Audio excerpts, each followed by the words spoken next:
이 마인드맵의 줄기를 따라 짧지만 의미 깊은 예레미야 애가를 살펴보도록 하겠습니다. 예레미야 애가 강의한 잿더미 위에서 부르는 헤세드의 노래, 도입, 슬픔을 기도로 바꾸는 법. 여러분 반갑습니다. 오늘은 성경에서 가장 마음 아픈 책, 하지만 역설적으로 가장 깊은 소망을 담고 있는 예레미야 애가를 함께 펼쳐보겠습니다.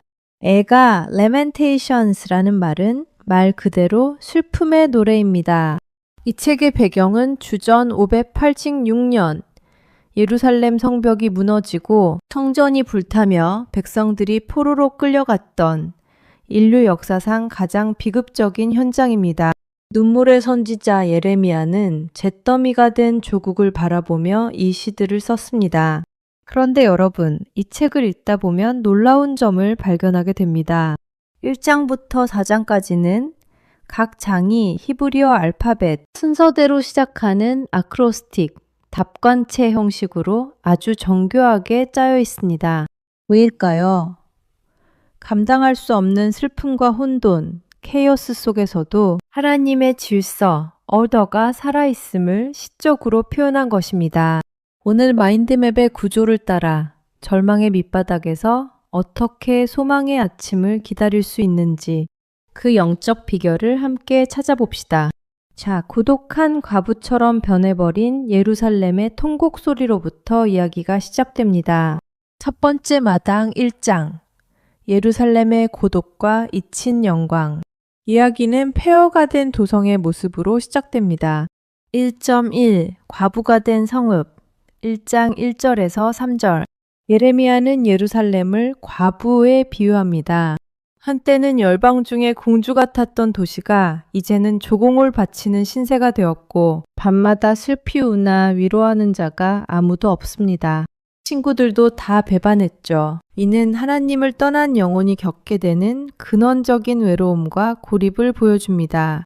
1.2 원수의 비웃음과 떠나버린 아름다움 1장 8절에서 14절. 예루살렘의 더러움이 치마 끝에 묻어 있다고 말합니다. 죄를 짓고도 수치를 몰랐던 결과죠.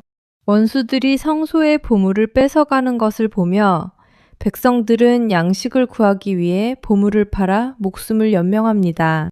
모든 영광이 떠나버린 참상입니다. 1.3 길 가는 자들이여 보라 1장 12절에서 22절. 예레미야는 길을 지나가는 사람들에게 호소합니다. 너희에게는 관계가 없는가? 나의 고통과 같은 고통이 있는가? 보라, 하나님이 정하신 슬픔의 날에 겪는 이 고난이 얼마나 큰지를 외치는 것이죠. 그는 자신의 죄를 인정하며 하나님의 공의로우심을 고백합니다. 슬픔의 첫 단계는 바로 이처럼 자신의 비참함을 정직하게 직시하고 하나님 앞에 쏟아내는 것입니다. 두 번째 마당 2장 진노하시는 하나님과 무너진 성소. 2장은 슬픔의 원인을 조금 더 깊이 파고듭니다. 바로 하나님의 진노입니다. 2.1 원수처럼 되신 여호와 2장 1절에서 5절. 충격적인 표현이 나옵니다. 하나님이 이스라엘의 보호자가 아니라 마치 원수처럼 되셔서 그들의 거처를 허무셨다는 겁니다. 하나님의 진노가 불꽃처럼 타올라 시온의 모든 아름다움을 삼켜버렸습니다. 2.2 절기와 왕권의 폐지 2장 6절에서 9절. 성소와 제단이 멸시당하고 안식일과 절기가 잊혔습니다. 왕과 제사장들이 하나님의 진노의 소나기에 들어갔죠. 성문은 땅에 묻혔고 율법은 사라졌습니다. 종교적, 정치적 기둥이 한꺼번에 무너진 것입니다. 2.3 아이들의 굶주림과 시온의 통곡 2장 11절에서 19절. 가장 가슴 아픈 장면은 굶주린 아이들이 거리에서 쓰러지며 어머니에게 곡식과 포도주가 어디 있느냐 묻다가 죽어가는 모습입니다. 예레미야는 이 광경을 보며 눈이 상하며 애간장이 끊어진다고 토로합니다. 그는 시온에게 권면합니다. 밤에 일어나 마음을 물 쏟듯 주 앞에 쏟으라. 내 어린 자녀들의 생명을 위하여 손을 들라. 2장 19절. 절망의 끝에서 우리가 할 수 있는 유일한 일은 하나님을 향해 손을 드는 것뿐임을 강조합니다. 세 번째 마당 3장. 개인의 탄식 그리고 신실하심의 고백. 3장은 예레미야 애가의 심장이자 전환점입니다. 여기서는 나라는 1인칭 관찰자가 등장합니다. 3.1 어둠 속에 갇힌 고난. 3장 1절에서 20절. 그는 하나님의 지팡이 아래 고난당한 자입니다. 담으로 에워싸여 나갈 길을 막으셨고 기도를 드려도 하나님이 가로막으시는 것 같은 답답함을 느낍니다. 나의 힘과 소망이 끊어졌다고 고백할 만큼 한계 상황에 도달하죠. 3.2 아침마다 새로운 주의 인자하심. 3장 21절에서 24절. 그런데 바로 이 대목에서 성경 전체를 통틀어 가장 위대한 반전이 일어납니다. 이것을 내가 내 마음에 담아두었더니 그것이 오히려 나의 소망이 되었사옴은 여호와의 인자와 긍휼이 무궁하심으로 우리가 진멸되지 아니함이니이다. 3장 21, 22절. 여러분, 이것이 믿어지시나요? 잿더미 위에서 예레미야는 하나님의 성품을 기억해냅니다. 이것들이 아침마다 새로우니 주의 성실하심, 신실하심이 크시도소이다. 상황은 변하지 않았지만 하나님의 신실함을 떠올리는 순간 소망이 솟구쳐 오릅니다. 3.3 기다림의 복과 인내. 3장 25절에서 33절. 그는 결론 내립니다. 여호와를 바라고 기다리는 자에게 하나님은 선을 베푸십니다. 사람이 젊을 때에 멍에를 매는 것이 좋으며 잠잠히 기다리는 것이 구원을 얻는 비결입니다. 주께서 인생으로 고생하게 하시며 근심하게 하심은 본심이 아니시기 때문입니다. 네 번째 마당 4장. 찬란한 금의 변색과 역전된 고통. 4장은 멸망 이후의 사회적 붕괴를 아주 사실적이고 대조적인 필치로 묘사합니다. 4일 금이 빛을 잃고 질그릇이 된 자들.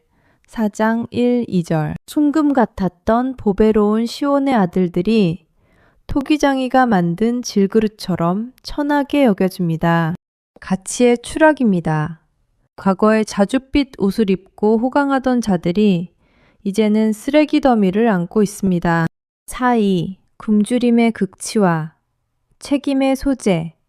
4장 3절에서 16절. 지근이 너무 심해 어머니가 자기 자식을 삶아 먹는 인류 최고의 비극이 일어납니다. 예레미야는 이 모든 재앙의 원인이 예언자들과 제사장들의 죄, 즉 영적 지도자들의 부패 때문임을 분명히 합니다. 4.3 에돔의 비웃음과 시온의 회복. 4장 21, 22절. 성지 국가이면서도 유다의 멸망을 고소해했던 에돔에게 경고합니다. 너희에게도 잔이 이를 것이다. 하지만 시온에게는 위로를 전합니다. 시온에 따라 내 죄악의 형벌이 다하였으니 주께서 다시는 너로 사로잡혀 가지 아니하게 하시리로다. 심판의 끝이 보인다는 희망의 메시지입니다. 다섯 번째 마당 5장. 공동체의 간절한 호소와 열린 결말. 마지막 5장은 모든 백성이 함께 드리는 공동체의 통곡 기도로 마무리됩니다. 5.1 우리가 당한 것을 기억하소서. 5장 1절에서 15절. 기억하소서라는 강력한 단어로 시작합니다. 유업은 상실되었고 집은 이방인에게 넘어갔습니다. 불과 나무도 돈을 주고 사야 하며 뼈 빠지게 일해도 쉴 곳이 없습니다. 노인들의 음악이 그쳤고 청년들의 자리가 사라졌습니다. 삶의 터전이 완벽하게 붕괴된 목록을 하나님 앞에 펼쳐놓습니다. 5.2 우리를 돌이키소서. 5장 19절에서 22절. 마지막 기도는 하나님을 향한 신앙 고백입니다. 여호와여, 주는 영원히 계시오며 주의 보좌는 대대에 이르나이다. 세상의 나라는 망했지만 하나님의 나라는 영원하다는 선포입니다. 그리고 예레미야 애가의 가장 절절한 간구로 끝을 맺습니다. 여호와여, 우리를 주께로 돌이키소서. 그러하시면 우리가 주께로 돌아가겠사오니 우리의 날들을 다시 새롭게 하사 옛적 같게 하옵소서. 이 책의 마지막 구절은 하나님이 우리를 버리셨는지 묻는 무거운 여운으로 끝납니다. 이는 완결된 이야기가 아니라 포로 생활을 시작하며 하나님께 드려야 할 지속적인 기도의 시작임을 보여줍니다. 결론. 예레미야 애가가 오늘 우리에게 던지는 메시지. 오늘 우리는 마인드맵의 구조를 따라 예루살렘의 눈물과 하나님의 신실하심을 살펴보았습니다. 예레미야 애가가 오늘 우리에게 주는 메시지는 세 가지입니다. 첫째, 슬픔을 정직하게 직시하십시오. 하나님은 우리가 고통을 꾹 참는 초인이 되기를 원치 않으십니다. 울어야 할 때 울고 아플 때 아프다고 말하는 것이 신앙의 시작입니다. 둘째, 어둠의 한복판에서 주의 성품을 기억하십시오. 모든 소망이 끊어진 것 같은 그 새벽에 주의 인자가 무궁하다고 고백했던 예레미야의 시선을 배우십시오. 소망은 상황에서 오는 게 아니라 하나님의 성품에서 옵니다. 셋째, 회복은 하나님께로 돌아가는 것입니다. 인생의 날들을 다시 새롭게 하는 비결은 돌이키는, return 하는 데 있습니다. 여러분의 삶은 지금 어떤 애가를 부르고 계신가요? 혹시 무너진 성벽 앞에 앉아 한숨 짓고 계시지는 않나요? 이 마인드맵의 구조를 가슴에 새기십시오. 하나님은 무너뜨리는 분이 아니라 더 거룩하게 빚기 위해 잠시 허무시는 분입니다. 눈물로 씨를 뿌리는 예레미야의 심정으로 오늘을 견딜 때 하나님은 반드시 아침마다 새로운 은혜로 여러분의 인생을 채워주실 것입니다. 예레미야의 애가가 여러분의 삶에서 승리의 창가로 바뀌는 기적이 일어나기를 간절히 축복합니다. 경청해 주셔서 감사합니다.